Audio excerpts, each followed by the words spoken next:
Bismillahirrahmanirrahim. Assalamu alaikum. Students, I will be a trainer in this course of Amazon FBA Wholesale/Online Arbitrage.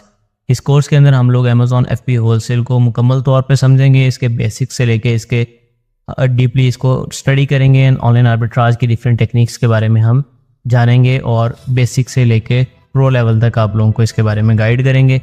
और इंशाल्लाह इस course को अगर आप कम्प्लीटली देख लेते हैं और कंप्लीट कर लेते हैं, इसकी प्रैक्टिस कर लेते हैं, थोड़ा टाइम इस पर स्पेंड करते हैं, इसको देखते हुए चीज़ों को जो इसके अंदर एक्सपीरियंस अपने शेयर किए गए हैं, जो चीज़ें आप लोगों को बताई गई हैं, अगर आप इसको कर लेते हैं तो मैं ये कह सकता हूँ कि आप एज अ सर्विस प्रोवाइडर भी इस फील्ड के अंदर जा सकते हैं, एज अ स्टोर ऑनर भी आप इस फील्ड के अंदर जा सकते हैं।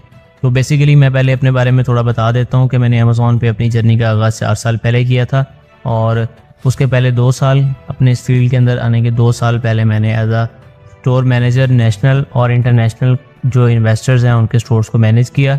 आफ्टर दैट मैंने अमेज़ॉन को एज अ सेलर ज्वाइन किया और अल्हम्दुलिल्लाह पिछले 2 साल से मैं अमेज़ॉन पे एज अ सेलर हूँ, एज अ स्टोर अपना स्टोर रन कर रहा हूँ अल्हम्दुलिल्लाह। तो आप लोग इसमें आप लोगों के पास भी 2 ऑप्शंस होंगे, आप लोग इसमें एज अ सेलर भी जा सकते हैं, एज अ सर्विस प्रोवाइडर भी जा सकते हैं। इससे मेरी क्या मुराद है मैं आपको इंशाल्लाह आगे अपने इस लेक्चर के अंदर एक्सप्लेन करूँगा। अब इस लेक्चर को बनाने का मेन मकसद और इसके अंदर इतना ज़्यादा हमारा इंटरेस्ट होने का मकसद नंबर 1 तो साद भाई की को अल्लाह ताला इज़्ज़त दे जिन्होंने इस चीज़ का इनिशिएटिव लिया और सारी चीज़ें हमें भी मोटिवेट किया है। दूसरी चीज़ ये है कि हमने भी ये चीज़ फील किया है कि पाकिस्तान के अंदर लैक ऑफ नॉलेज की वजह से बहुत सारे स्टूडेंट्स जो है वो इस फील्ड के अंदर फेल हो जाते हैं। तो मैं भी जो स्टार्टिंग के अंदर बहुत सारी परेशानियां हमें नज़र आई कि जब एक अच्छा नॉलेज और एक अच्छा मेंटोर आपको अवेलेबल ना हो तो आपको एज अ सक्सेसफुल सेलर बनने में फिर एक अरसा लग जाता है। लेकिन अगर आपको नॉलेज प्रॉपरली मिल जाए एंड अल्हम्दुलिल्लाह फिर मुझे मेरे मेंटोर मिले, उन्होंने मुझे सारी चीज़ें समझाई और हर चीज़ के साथ साथ वो मुझे गाइड करते रहे और प्रॉपरली टिल डेट में अगर कहीं पे मुझे भी हर्डल आती है तो मैं अपने मेंटोर से पूछता हूँ, उनके साथ मशवरा करता हूँ। लेकिन मैं ये कह सकता हूँ कि एक प्रॉपर नॉलेज जो है ना वो प्रॉपर एक स्टेबल बिजनेस के सबसे पहली चीज़ होती है कि आपको प्रॉपर नॉलेज मिल जाए। तो आपको इंशाल्लाह इस कोर्स से प्रॉपर नॉलेज मिलेगा। आपके कोई क्वेश्चंस होंगे आफ्टर कोर्स आपको इंशाल्लाह उसके अंदर पूरी असिस्टेंस मिलेगी। आप लोगों को पता चलेगा कि आप लोगों ने कहीं से कोई यूनिवर्सिटी या कोई कोर्स आपने ज्वाइन किया है। क्योंकि देखें इसमें ये चीज़ है कि इस कोर्स के अंदर मैं अपना पिछले 4 साल का मुकम्मल एक्सपीरियंस जो है वो ईच एंड एवरीथिंग आपके साथ शेयर करने की ट्राई करूँगा। जो चीज़ें मैंने 4 साल के अंदर सीखी, जो हर्डल्स मेरे सामने आई या जो प्रॉब्लम्स मुझे स्टार्टिंग के अंदर फेस करना पड़ी, lack of Pakistani based knowledge. Like Pakistan के अंदर कोशिश है सब जैसा कि मंजन सेलर्स हैं तो वो कोशिश करते हैं जी बच्चा इनरोल हुआ इसको कोर्स करवाया है, बस 3 महीने 2 महीने पूरे हुए जो भी इनकी कमिटमेंट है उसके बाद चला जाए। तो जो चीज़ें हमें स्टार्टिंग के अंदर समझ आनी चाहिए थी, जो चीज़ें हमें पहले दिन बतानी चाहिए थी, वो हमें फील्ड के अंदर जाने के बाद समझ में आई, हमें बाद में उन चीज़ों के बारे में नॉलेज हुआ। तो बेसिकली इस कोर्स के अंदर इंशाल्लाह मैं कोशिश करूँगा कि अपने 4 साल का जो एक्सपीरियंस है उसको समराइज़ करूँ चंद घंटों के अंदर। एक पूरे समंदर को एक कुएं में बंद करने वाली बात है, लेकिन इंशाल्लाह अल्लाह ताला ने अगर ये आइडिया हमारे माइंड में डाला है, साद भाई के माइंड में अगर ये चीज़ ऐड की है, उन्होंने हमें मोटिवेट किया है, हम इस काम पे स्टार्ट हुए हैं, तो अल्लाह ताला ये इस काम को पूरा करवाने में हमारी मदद करेंगे इंशाल्लाह। तो बिस्मिल्लाहिर्रहमानिर्रहीम, हम अपना लेक्चर स्टार्ट करते हैं, अपनी स्क्रीन की तरफ चलते हैं। फर्स्ट ऑफ ऑल हमारे पास इसके अंदर इस लेक्चर का जो है वो कंप्लीट अमेज़ॉन का मैं आपको ओवरव्यू दूंगा। ओवरव्यू के अंदर क्या क्या चीज़ें शामिल होंगी वो उनकी तरफ चलते हैं। अब सबसे पहले जो स्टूडेंट्स हैं उनका एक जो मिसकंसेप्शन है, एक जो मिसअंडरस्टैंडिंग है या उनके बारे में जो एक मिस इन्फॉर्मेशन होती है, उनसे को पूछे वो क्या करते हैं, वो कहते हैं नहीं हम अमेज़ॉन करते हैं। प्यारे बच्चों, अमेज़ॉन नहीं होता, ई कॉमर्स होता है। आप ई कॉमर्स करेंगे उसके लिए आपने प्लेटफॉर्म अमेज़ॉन चूज़ किया है। ई कॉमर्स होता क्या है बेसिकली, तो मैं आपको जो बच्चे पढ़े लिखे हैं इसमें जो जिनको थोड़ा बहुत नॉलेज है उनको पता होगा, कॉमर्स कहते हैं तिजारत करने को, किसी चीज़ के ख़रीदने और बेचने को, ठीक है, buying and selling of goods and things over the internet, ठीक है। कोई भी चीज़ आप ख़रीदते हैं बेचते हैं वो आपके होगा कॉमर्स। अगर आप उसी चीज़ को इंटरनेट का इस्तेमाल करते हुए इंटरनेट पे आप लोगों ने किसी चीज़ का ऐड लगाया, फेसबुक मार्केट प्लेस भी एक अच्छी मार्केट प्लेस है, टिकटॉक पे अक्सर आप लोग स्क्रोलिंग कर रहे होते हैं उस पर एड्स आ जाते हैं, आजकल स्नैपचैट पे स्टार्ट हो गया। लाइक कोई भी चीज़ आप इंटरनेट के ज़रिए ख़रीदते या बेचते हैं वो आपकी ई कॉमर्स के उसमें आ जाता है। तो बेसिकली ई कॉमर्स की डेफिनेशन होगी, e commerce is buying and selling of goods and things over the internet. आप इसको अपने स्मार्टफोन से भी कंडक्ट कर सकते हैं, आप कंप्यूटर से, लैपटॉप से, टैबलेट से, किसी भी चीज़ से कर सकते हैं। और मैं ये कह सकता हूँ दावे के साथ कि 99% प्रोडक्ट्स जो हैं दुनिया के अंदर जो यूजेबल हैं नॉर्मल ह्यूमन बीइंग से, तो वो आपको इंटरनेट के ज़रिए आप उसको ख़रीद भी सकते हैं और बेच भी सकते हैं। अब जैसे मैंने आप लोगों को इस चीज़ के अंदर बताया कि ई-कॉमर्स के अंदर इंटरनेट के ऊपर आप 99% प्रोडक्ट्स ऐसी हैं जो सेल कर सकते हैं, जो आप परचेज़ कर सकते हैं, ठीक है। तो अब उसके लिए हमारे पास ई-कॉमर्स तो हो गया एक आपका बिजनेस मॉडल, आपने इंटरनेट के ज़रिए तिजारत चूज़ कर ली, लेकिन अब आपको प्लेटफॉर्म भी तो कोई चाहिए, कोई मार्केट प्लेस चाहिए। उसके लिए देखें अगर इंटरनेट पे लाखों आपको वेबसाइट्स मिल जाएंगी, हज़ारों प्लेटफॉर्म्स मिल जाएंगे, जिनकी चंद एग्जांपल्स आपके सामने स्क्रीन पे उनके नेम लिखे हुए आ रहे हैं। अमेज़ॉन है, शॉपिफाई है, eBay, Walmart, Etsy, Target, Shopee, Kroger, Home Depot, ये सारे आपके पास ई कॉमर्स के डिफरेंट प्लेटफॉर्म्स हैं। तो आप इनमें से किसी भी प्लेटफॉर्म को चूज़ करके उसके ऊपर आप ई कॉमर्स कर सकते हैं। लेकिन बेसिकली हमारा जो कोर्स जो रिवॉल्व करेगा, जो हमारा इसके अंदर सारा मेन फोकस होगा, वो होगा अमेज़ॉन के रिलेटेड। और अमेज़ॉन ही एक ऐसा प्लेटफॉर्म है जो बाकी सब प्लेटफॉर्म्स के निस्बत एक अच्छा प्लेटफॉर्म है। अगर आप एज अ सेलर या एज अ सर्विस प्रोवाइडर भी इसे ज्वाइन करना चाहते हैं तो ये अमेज़ॉन एक की बहुत सारी प्लस पॉइंट्स हैं बाकी प्लेटफॉर्म्स की निस्बत। तो इंशाल्लाह मैं आपको उस चीज़ के बारे में भी एक्सप्लेन करता हूँ कि ये कैसे है। आप लोग पहले प्लेटफॉर्म्स को समझ लेंगे, प्लेटफॉर्म क्या होता है। प्लेटफॉर्म वो एक जगह होती है जहाँ पे आपने चीज़ों को सेल एंड परचेज करना होता है, उनकी अपनी पॉलिसीज़ होती हैं। ये सेम वर्क करता है लाइक मार्केट प्लेस। जैसे कोई फिजिकल मार्केट हो, उसकी अपनी पॉलिसी होगी, उनकी अपनी प्राइसिंग का वो हिसाब किताब होगा, सारी चीज़ें होंगी, ठीक है। तो अब अगली स्क्रीन की तरफ चलते हैं, अगली स्लाइड की तरफ चलते हैं। उसमें मैं आपको एक्सप्लेन करता हूँ कि वाई चूजिंग अमेज़ॉन या why selling on Amazon is a good opportunity. सबसे पहले तो देखें जी, अमेज़ॉन अपनी मैसिव ऑडियंस के साथ आता है। मैसिव ऑडियंस और इन हाउस मार्केटिंग, ये दो पॉइंट फर्स्ट उसमें लिखे हुए हैं। इन हाउस मार्केटिंग होता है कि आपको एक्स्ट्रा स्पेंड नहीं करना पड़ेगा किसी भी चीज़ पे, एक्स्ट्रा पैसे आपको किसी चीज़ पे नहीं लगाने पड़ेंगे एड्स वगैरह पे, या किसी इन्फ्लुएंसर को आपको हायर नहीं करना पड़ेगा अपने प्रोडक्ट को क्या करने के लिए, अपने प्रोडक्ट को आपने पब्लिसाइज करने के लिए, उसकी पब्लिसिटी के लिए आपको कोई भी एक्स्ट्रा मॉडल या इन्फ्लुएंसर या कोई इस तरह हायरिंग नहीं करनी पड़ेगी। अमेज़ॉन की अपनी एक इन हाउस मार्केटिंग है। अमेज़ॉन आपको ऑटोमेटिकली आपके प्रोडक्ट्स को अपने कस्टमर्स की तरफ शो करता है। उसके बाद अमेज़ॉन की अपनी एक मैसिव ऑडियंस है। ऑब्वियसली बात है, अमेज़ॉन के प्राइम मेंबर्स का आप अंदाज़ा लगा लें कि कितने लोग अमेज़ॉन की प्राइम मेंबरशिप लेते हैं। सेकेंडली, अमेज़ॉन के अंदर अब इतना ज़्यादा लोगों का ट्रस्ट बिल्ट हो चुका है कि नॉर्मल अपने हाउस होल्ड के जो आइटम्स हैं या अपने घर का जो ग्रॉसरी का सामान है, पेट्स के रिलेटेड, पेट्स का खाना है, बच्चों के लिए कोई चीज़ लेनी है, वो लोग अमेरिकन लोग अपना टाइम सेव करते हैं। वो जाते हुए उस चीज़ को ऐड टू कार्ट किया, अपना कार्ड सेव किया होता है उन्होंने, वो परचेज़ करते हैं एंड दैट सेट उनके घर प्रोडक्ट डिलीवर हो जाता है। एक तो अमेज़ॉन टाइमली डिलीवरी करता है, दूसरा अमेज़ॉन के ऊपर लोगों का ट्रस्ट बहुत अच्छा बना हुआ है, ठीक है।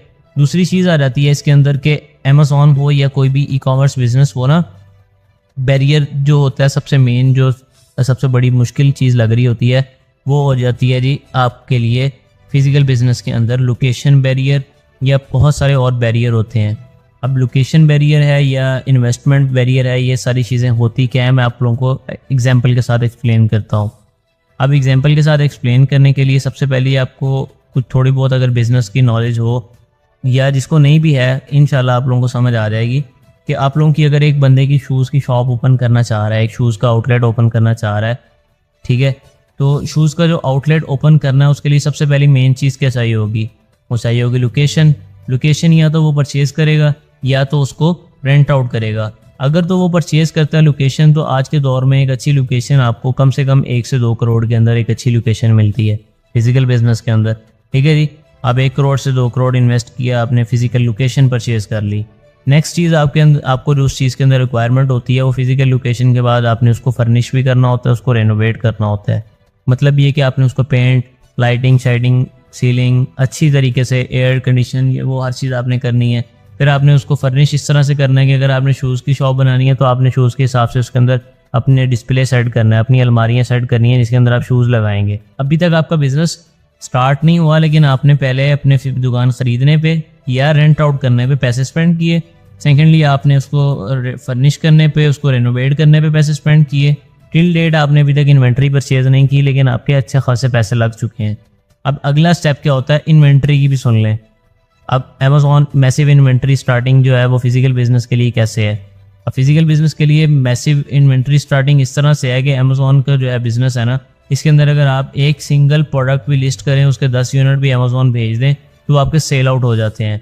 ऑन दी अदर हैंड अगर आप कहते हैं जी हमने फिजिकल बिजनेस स्टार्ट करना है, मैं एग्जांपल दे रहा हूँ शूज़ शॉप की अगेन, कि शूज़ शॉप जब आपने स्टार्ट करनी है तो आपको उसके लिए क्या क्या चीज़ें चाहिए। आपने लोकेशन भी ले ली, आपने फर्निश भी कर लिया, रेनोवेट भी कर लिया। अब अगला काम होता है कि आपने अपने इलाके के हिसाब से जिन शूज़ की डिमांड है, जिन शूज़ का ट्रेंड है, आपने उनको ऑर्डर करना है या अपने पास मंगवाना है।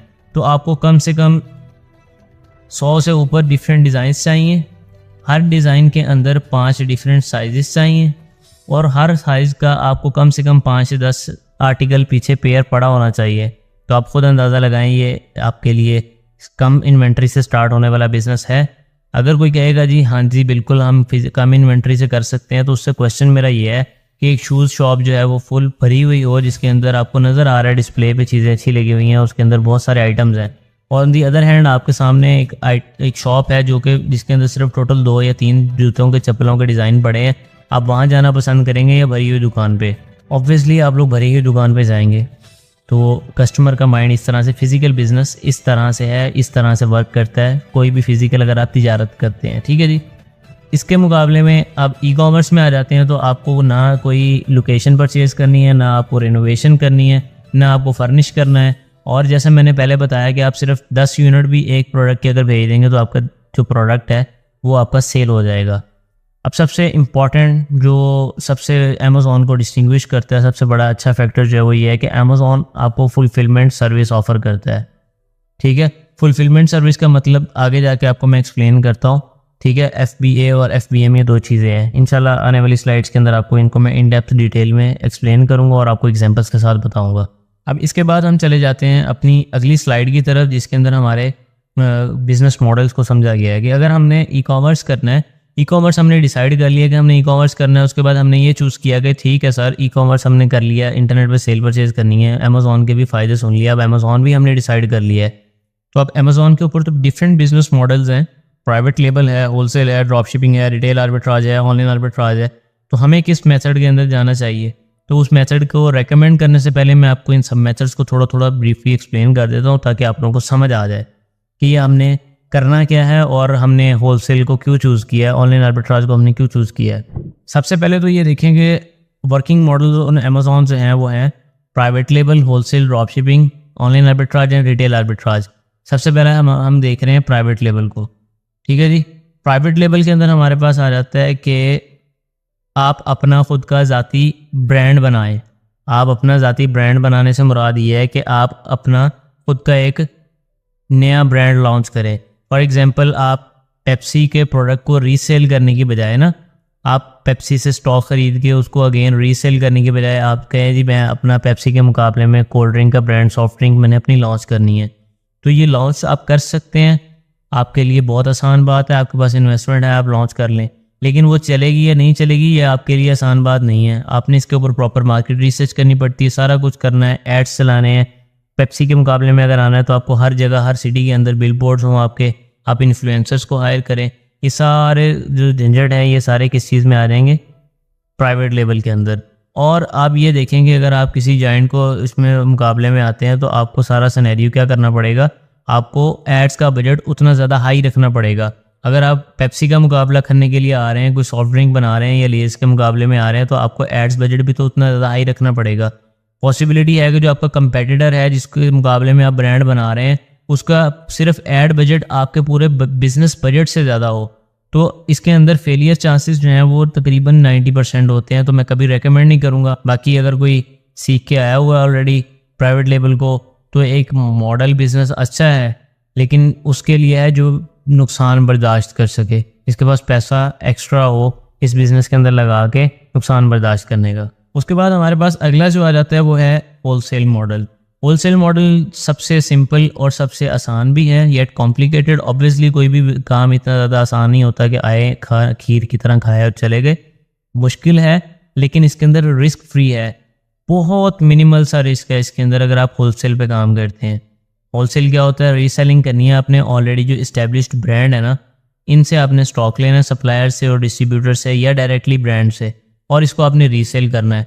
रीसेल करना मतलब आसान है। इसकी एग्जांपल ऐसे ले लेंगे, आपने लेज़ का 10 लाख रुपए का स्टॉक उठाया, मार्केट में जाकर सेल कर दिया। या अगर क्लॉथिंग के अंदर आ जाए तो आप जेलबरी है या जे डॉट है, MTZ है, आप इनमें से किसी एक का स्टॉक लेते हैं, उसको जाके मार्केट के अंदर रीसेल कर देते हैं। तो ये रीसेलिंग होती है। होलसेल प्रोडक्ट्स के अंदर होलसेल प्राइस पे आपने लिया और उसको मार्केट प्राइस पे आपने सेल कर दिया। चाहे आप डायरेक्टली ब्रांड से परचेजिंग कर लें, या आप डिस्ट्रीब्यूटर्स के साथ अपना वर्क स्टार्ट कर दें बिजनेस, या आप सप्लायर्स के साथ अपना बिजनेस इस्टेब्लिश कर लें। तो ये सारी चीज़ें हमारी होलसेल के अंदर आ जाती हैं। अगला होता है हमारे पास ऑप्शन ड्रॉप शिपिंग का। तो ड्रॉप शिपिंग आप लोगों में से आई थिंक सो, मैं मुकम्मल तौर पे तकरीबन श्योर हूँ, 90% मुझे श्योरिटी है कि आप लोगों ने इसका नाम सुना होगा। और आप लोगों में से कोई 50% ऐसे लोग होंगे जिनका दिल भी किया होगा ये करने का, और 10% ऐसे होंगे जिन्होंने ये करके छोड़ा हुआ है। अब वो असल बिजनेस मॉडल होलसेल को सीखने के लिए आए हैं। तो ड्रॉप शिपिंग बेसिकली क्या होता है, इसके अंदर ये होता है कि आपने अपने प्रोडक्ट को ऑनलाइन स्टोर फ्रंट पे किसी प्रोडक्ट को आपने एडवर्टाइज करना है, या आपने लिस्ट कर देना है कि जी मेरे पास है। ठीक है, जब कस्टमर ऑर्डर प्लेस करेगा, आप अपना ऑर्डर जो है वो ड्रॉप शिपर जो होगा, थर्ड पार्टी पर्सन जिसका आपको कंफर्म नहीं पता कि ये प्रोडक्ट शिप करेगा या नहीं करेगा, या किस पैकिंग में करेगा, आपको ये सारी चीज़ें आप कंफर्म नहीं होती, तो आप अपने कस्टमर की इन्फॉर्मेशन जो है वो ड्रॉप शिपर को देते हैं और वो आपके कस्टमर को एड्रेस शिप कर देता है। ठीक है, जब आपने अपने कस्टमर की डिटेल्स दे दी तो आपका काम यहाँ पे ख़त्म हो जाता है और आपके पास फुलफिलमेंट प्रोसेस आपके हैंड्स में नहीं होता। अब आपका जो कंपेटिटर ही एज आपका जो ड्रॉप शिपर बन के आपको ऑफ़र कर दे अच्छी, आप उसके ऊपर ड्रॉप शिपिंग कर दे और अमेज़ॉन आपका स्टोर डीएक्टिवेट कर दे। या फिर अमेज़ॉन पे वो बंदा आया, उसने एक प्रोडक्ट देखा जो अमेज़ॉन पे है $10 का, वॉलमार्ट से उसको मिल रहा है $7 का, आपने लिस्ट किया हुआ अमेज़ॉन पे। जब वो ऑर्डर करेगा $10 का और वॉलमार्ट वाले को छोड़ने के बाद, और जब उसको कस्टमर का पैकेज रिसीव होगा तो वॉलमार्ट की पैकेजिंग में रिसीव हो जाए या किसी और लोकल वेबसाइट की पैकेजिंग में रिसीव हो, उसके ऊपर अमेज़ॉन की पैकेजिंग ना हो, तो फिर कस्टमर का क्या रिएक्शन होगा? वो सबसे पहले ये जो इन्फॉर्मेशन है ये अमेज़ॉन को सबमिट करेगा और अमेज़ॉन को बताएगा जी मेरे साथ ये सिनेरियो हो चुका है। तो उसके बाद अमेज़ॉन जो है वो आपका स्टोर जो है वो या डीएक्टिवेट करेगा या आपके स्टोर को मुकम्मल तौर पे बैन करके आपको ख़त्म कर देगा कि भाईजान आप इस पर सेलिंग नहीं कर सकते। तो ये सारे सिनेरियो आपके साथ बन सकते हैं। अगला हमारे पास ऑप्शन आ जाता है ऑनलाइन आर्बिट्राज का। ऑनलाइन आर्बिट्राज भी सेम लाइक होलसेल है, लेकिन ये थोड़ा सा रिस्की होता है क्योंकि इसके अंदर आप ना ब्रांड से अप्रूवल लेते हैं, ना आपके पास कोई प्रॉपर लीगल इनवॉइस होती है।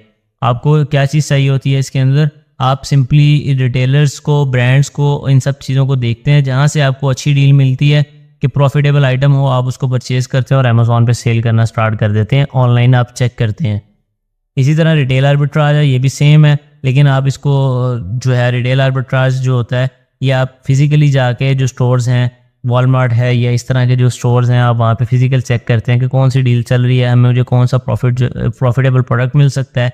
तो ये सारा सिनेरियो इन सब बिजनेस मॉडल्स में इस तरह से होता है। बाकी बेसिकली ये होलसेल की तरह ही होते हैं, ये उसके सब ब्रांचेस बोल सकते हैं आप, रिटेल आर्बिट्राज और ऑनलाइन आर्बिट्राज। अब अगला, मैंने आपको स्टार्टिंग के अंदर इंट्रोडक्शन के अंदर एक चीज़ बोली थी कि आपको इस चीज़ के अंदर बताया जाएगा how can we earn from Amazon. हम अमेज़ॉन से अर्निंग कैसे कर सकते हैं। उसके लिए सबसे आसान तरीका तो होता है कि आप अपना स्टोर लॉन्च कर लें। मतलब एक बंदे ने कोई स्किल आता है, उसको कपड़े का काम आता है, जूते का काम आता है या किताबों का काम आता है, कोई भी काम आता है, तो उसके पास ऑप्शन है वो अपनी दुकान, अपनी ज़ाती दुकान बना ले, उस काम को ऊपर फोकस करे, अपने प्रोडक्ट को सेल करे, दैट्स इट। ठीक है, आप अमेज़ॉन पे भी दुकान बना सकते हैं, चाहे वो प्राइवेट लेवल की हो, चाहे वो होलसेल की हो, ये आपकी अपनी चॉइस होती है। ठीक है, अब इसके अंदर क्या प्रॉब्लम होती है कि 90% जिनके पास पैसा होता है ना, उनको या तो नॉलेज नहीं होता या तो टाइम नहीं होता, तो उनको खुद जो बिज़नेस मैनेज नहीं कर सकते। आपके पास अगर पैसा भी है, टाइम भी है, एक्सपीरियंस भी है, तो आप अपना खुद का बिज़नेस बना के पैसा बना सकते हैं। लेकिन यहाँ पे आते हैं हमारे वर्चुअल असिस्टेंट्स VAs जो क्लाइंट्स को सर्व करते हैं। उनके लिए ये लूप होल होता है कि एक बंदा, पैसे तो हैं इसके पास, लेकिन इसके पास या तो टाइम नहीं है या तो एक्सपीरियंस नहीं है, ये दोनों चीज़ें नहीं है, टाइम और एक्सपीरियंस, सिर्फ पैसा है इसके पास। तो आप कहते हैं जी आप पैसा लगाएं, दुकान बनाएं, मैनेज मैं करता हूँ, मैं आपसे इतनी सैलरी लूँगा, या फिर आप सैलरी ना दें, मेरे साथ प्रॉफिट शेयर पे आ जाएं। मतलब एक बंदा इन्वेस्ट करे अपना अकाउंट बना के, उसके ऊपर काम कर सकता है, या फिर लोगों को सर्विसेज दे सकता है। समझ आ रही है बात की? लॉन्च योर ओन अकाउंट और by giving services to the clients, ये दो मेथड्स हैं आप अमेज़ॉन से अर्निंग कर सकते हैं। अब अगले इसमें आ जाते हैं। मैंने आपको पीछे फुलफिलमेंट का बताया था कि अमेज़ॉन कैसे बेटर है बाकी प्लेटफॉर्म्स की निस्बत, ये क्या ऑफर करता है एक्स्ट्रा। उसमें था fulfilment bye Amazon and fulfilment bye merchant. अब फुलफिलमेंट बाय अमेज़ॉन और फुलफिलमेंट बाय मर्चेंट की शॉर्ट फॉर्म होती है FBA एंड FBM। अब फुलफिलमेंट बाय अमेज़ॉन क्या होता है? सबसे पहले उसको समझने के लिए हमें फुलफिलमेंट बाय मर्चेंट की तरफ जाना पड़ेगा। और उससे पहले आपके पास एक क्वेश्चन है, फुलफिल किसे कहते हैं? फुलफिल कहते हैं पूरा करना, डिमांड कंप्लीट करना, उसकी ख्वाहिश को पूरा करना। एक एग्जांपल दे रहा हूँ, ठीक है। फुलफिलमेंट बाय मर्चेंट मतलब ताजिर अपने काम को खुद सर अंजाम देगा, उसकी फुलफिलमेंट ताजिर खुद करेगा। अब इसमें क्या होता है कि मर्चेंट जो है वो प्रोडक्ट को अपने पास मंगवा लेता है कि जी मैंने अमेज़ॉन पे लिस्ट कर दी है, अब आप जब भी आपको ऑर्डर आए आप मुझे बताएं, मैं खुद शिप कर देता हूँ, ठीक है। अब इससे क्या होगा, आपको रात को 12 बजे ऑर्डर आ सकता है, आपको 2 बजे आ सकता है, 3 बजे आ सकता है, 4 बजे आ सकता है, या आप आउट ऑफ स्टेट जा रहे हैं तो आपका बिजनेस स्टॉप हो गया, आप घर के पास नहीं है, आप 4 दिन के लिए बाहर गए हो, आपका बिजनेस जो है वो स्टक हो गया, वहीं पे आप ऑर्डर्स नहीं शिप कर सकते, आपका स्टोर डीएक्टिवेट होने के चांसेस होते हैं। और सबसे बड़ी मेन चीज़ जो होती है कि आप अगर पाकिस्तान में बैठे हैं और अपना स्टोर चलाना चाह रहे हैं तो आप कैसे अमेरिका के अंदर जाके अपने प्रोडक्ट्स को कस्टमर्स तक डिलीवर करेंगे? या आप पहले पाकिस्तान मंगवाएं, फिर उसको जब ऑर्डर आए फिर अमेज़ॉन अमेरिका फिर शिप करें। तो पहले पाकिस्तान मंगवाने का एक्सपेंस और टाइम गया, फिर वापस शिप करने का एक्सपेंस और टाइम गया। तो अमेज़ॉन के जो कस्टमर्स हैं वो इतना वेट नहीं करते, वो फास्ट डिलीवरी और सेम डे डिलीवरी के लिए एक्स्ट्रा भी पे कर देते हैं। तो उसके लिए अमेज़ॉन ने एक हमारे लिए सोल्यूशन निकाला है कि भाईजान आप ऐसा करें, आप पाकिस्तान में बैठे हैं या बैठे हैं आप अफ्रीका में, हमें कोई इस चीज़ से टेंशन नहीं है। आप एक काम करें, लीगल बिजनेस कंपनी रजिस्टर्ड करवाएं, अमेज़ॉन पे अपना स्टोर बना लें, एज अ सेलर हमें ज्वाइन कर लें। ये तो आपका यहाँ तक सारा प्रोसेस होना ही होना है, कोई किसी भी प्लेटफॉर्म पे आप जाएँ, ठीक है। अब अमेज़ॉन क्या बोलता है, आप प्रोडक्ट ख़रीदो और मेरे वेयर हाउस भेज दो, आगे आप दुनिया घूमने निकल जाओ, आप सारा दिन बिस्तर में लेटे रहें। अमेज़ॉन को इस चीज़ से कोई प्रॉब्लम नहीं है। अमेज़ॉन हर रोज़ जो जितने भी आपके ऑर्डर आएंगे आपकी इन्वेंट्री में से उठाएगा, आपके कस्टमर को डिलीवर कराएगा। That's it. ये चीज़ें हैं फुलफिलमेंट बाय अमेज़ॉन के अंदर। हमें कोई हैसल नहीं करनी पड़ी, कोई हमें इसमें टेंशन नहीं लेनी पड़ी, हमें किसी भी किस्म का कोई प्रॉब्लम नहीं आया। कहाँ पे? अमेज़ॉन जब खुद फुलफ़िल कर रहा है, क्योंकि अमेज़ॉन इसकी काउंटिंग भी करता है। अमेज़ॉन ने जब हमारा फुलफिलमेंट के 10 इन्वेंट्रीज हमने भेजी, 10 यूनिट हमने भेजे इन्वेंट्रीज के, ठीक है, वो हमारे सोल्ड आउट हो गए, तो अमेज़ॉन हमें सोल्ड आउट शो कर देगा। अगर हम FBM कर रहे होंगे तो हमारी अपनी मर्जी होगी हम कब सोल्ड आउट शो होना चाहते हैं, ठीक है। अक्सर लोगों ने स्टॉक लगाया होता है 1000 का, 2000 का, तो वो इसका मतलब है उसको कंटिन्यू करना चाह रहे हैं। तो अनफॉर्चुनेटली अगर अल्लाह ना करे आपके साथ ऐसी सिचुएशन बनती है कि आप अमेरिका में भी हैं, सारा कुछ है, लेकिन आपको आउट ऑफ स्टेट जाना पड़ जाता है या आप घर नहीं हैं 4 दिन के लिए, आपका सारा बिजनेस जो है वो वहीं पे स्टॉप हो जाएगा, ज़ीरो पे आ जाएगा अखेन। तो आई मस्ट से, और मैं रेकमेंड करूँगा कि FBA एक बेस्ट बिजनेस मॉडल है। अमेज़ॉन ने इसको इंट्रोड्यूस करवाया एज अ सेलर, मैं उनके लिए थैंकफुल हूँ, ठीक है, क्योंकि मैं पाकिस्तान से बैठ के जो प्रिविलेजेस ले रहा हूँ, मुझे अमेरिका नहीं जाना पड़ता, ठीक है, हर रोज़, हर दिन, हर महीने, इवन कि पूरी लाइफ भी मैं ना जाऊँ तो मेरा काम वहाँ पे चलता रहेगा, ठीक है, कोई प्रॉब्लम नहीं होती इससे। तो अमेज़ॉन FBA बेस्ट मॉडल है। अभी तक हमने क्या क्या पढ़ लिया है? ई-कॉमर्स, उसके बाद अमेज़ॉन को हमने चूज़ किया ई-कॉमर्स के लिए, वर्किंग मॉडल हमने चूज़ किया होलसेल, और उसके बाद हमारा फुलफिलमेंट चैनल कौन सा हुआ? FBA। तो हमारा क्या हुआ? Amazon FBA wholesale / online arbitrage, वो भी हम पढ़ेंगे इंशाल्लाह। अब हमारे पास अगला जो आ जाता है ना कि हमारे इसमें अमेज़ॉन FBA होलसेल के अंदर रोड मैप क्या है, हमें क्या क्या चीज़ें चाहिए, हम इसमें करते क्या हैं।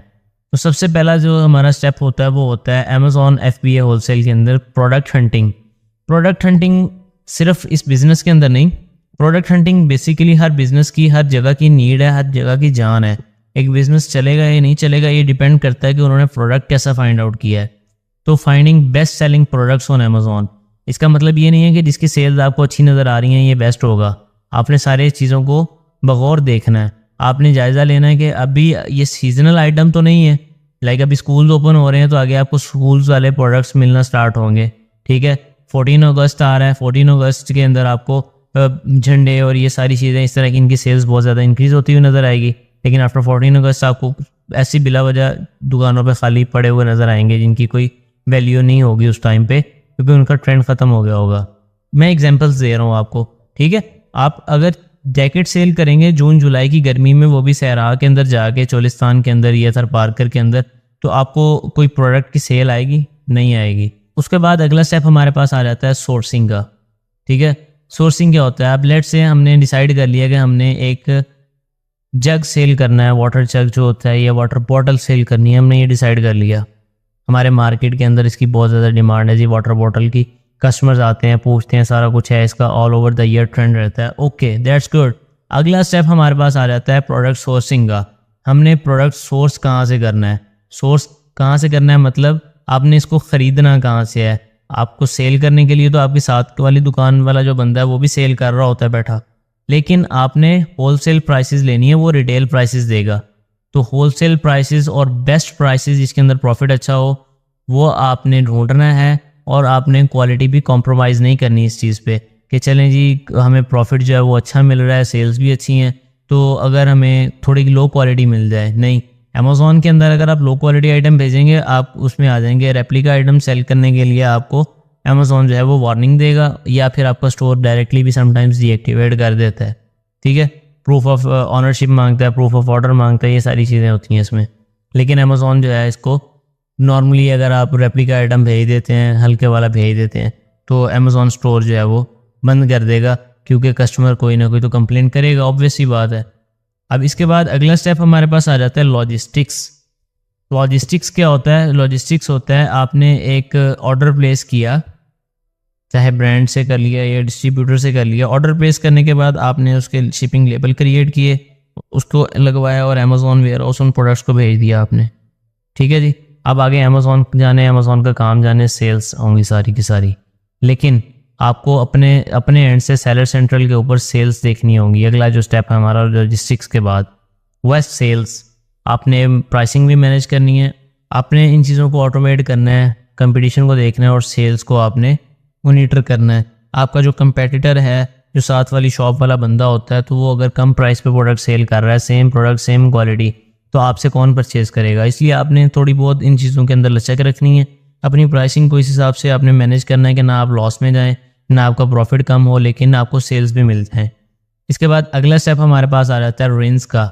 रेंज के अंदर क्या होता है? Winner versus losers. आपने ये देखना है कि आपने अपनी दुकान के लिए अगर 10 आइटम मंगवाए हैं, और 10 तो चले छोड़े, हम अमेज़ॉन की एग्जांपल लेते हैं कि हमने 2 प्रोडक्ट्स मंगवाए, 2 डिफरेंट आइटम्स हमने मंगवाए। एक हमने माउस मंगवाया, एक हमने मंगवा लिया पेन, कि जी जो सबसे अच्छा सेल होगा हम उसको रीस्टॉक कर लेंगे। पेन के लिए मेरे जहन में आइडिया था कि इसके 50 यूनिट सेल होंगे, और माउस के लिए मेरा था कि इसके 100 यूनिट सेल हो जाएंगे। लेकिन माउस के 100 यूनिट की बजाय 60 यूनिट सेल हुए और पेन के 45 यूनिट सेल हो गए। तो नंबर्स के हिसाब से तो पेन पीछे रह गया 45 यूनिट सेल करके, ठीक है, और माउस के ज़्यादा 60 हैं। लेकिन अगर कंपैरिजन किया जाए कि मेरी एक्सपेक्टेशन को किसने मीट किया, तो वो पेन होगा। तो वो क्या, पेन हुआ विनर और माउस हुआ लूज़र। तो हमने क्या करना है? हमने विनर को रीस्टॉक करना है, और जो लूज़र होगा उसको हमने स्किप कर देना है। ठीक है जी, विनर वर्सेस लूज़र के अंदर skip the loser. After that हमारे पास ये आ जाता है रिपीट। फ्रेंड्स के बाद रिपीट। भाईजान शुरू हो जाए स्टेप 1 से, हंटिंग करें, सोर्सिंग करें, सारा स्टेप जो जो आपको बताया ये सारा आपने कम्प्लीटली स्टेप 1 से स्टार्ट करना है। तो अगेन एक दफ़ा बता देता हूँ ऊपर से एंड तक। E commerce, after that Amazon, Amazon FBA, wholesale and online arbitrage. ठीक है जी, और आगे FBA होलसेल का मैंने रोड मैप बता दिया है। That's it for today. आज का लेक्चर यहीं पे ख़त्म होता है। इंशाल्लाह मुलाकात होगी अगले लेक्चर में। स्टे ट्यून्ड, आप लोगों को सारी चीज़ें इंशाल्लाह मिलती जाएंगी।